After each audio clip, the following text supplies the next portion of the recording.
दोस्तों Donald Trump की इज्जत शादी में फूफा की तरह हो गई है, जिनकी बात सुनते सब हैं लेकिन मानना कोई नहीं चाहता।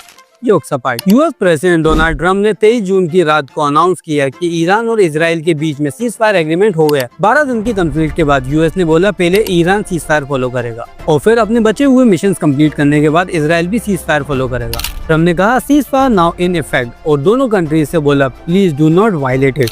मतलब यूएस ने इजराइल को एक अपॉर्चुनिटी दी कि जाओ अपनी बची कुछ इज्जत बचा लो, और इजराइल ने इस हमले के अंदर एक न्यूक्लियर साइंटिस्ट और कई सिविलियंस मार दिए। और फिर ईरान ने भी सीज फायर का एग्रीमेंट साइड में रखते हुए कई मिसाइल दाग दी इजराइल पे, जिसमें से कई मिसाइल हवा में इंटरसेप्ट कर ली गई, पर एक मिसाइल ने इजराइल को गाजा का जेनोसाइड याद दिला दिया। ईरान ने कहा कोई सीज फायर एग्रीमेंट नहीं हुआ है, हम सिर्फ तब रोकेंगे जब इजराइल अपने अटैक्स बंद कर दे। और इन दोनों के बीच फंसे हुए ट्रंप का रिस्पॉन्स आता है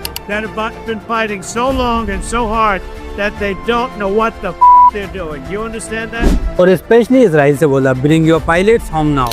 वहीं सीज फायर की न्यूज के बाद मार्केट ने कूल रिस्पॉन्स दिया, ऑयल प्राइसेस गिरे और इक्विटी बढ़ी। स्ट्रेट ऑफ हॉर्मुज़ के बंद होने की न्यूज के बाद प्राइस इंक्रीज हुए थे, लेकिन फिलहाल कंट्रोल में। इन शॉर्ट सीज फायर का ऐलान तो हुआ, पर ग्राउंड पर अभी भी मिसाइल्स चल रही हैं। इस पर आपका क्या कहना है, हमें कमेंट कर जरूर बताएं और हमारे channel the plus point news को सब्सक्राइब जरूर करें।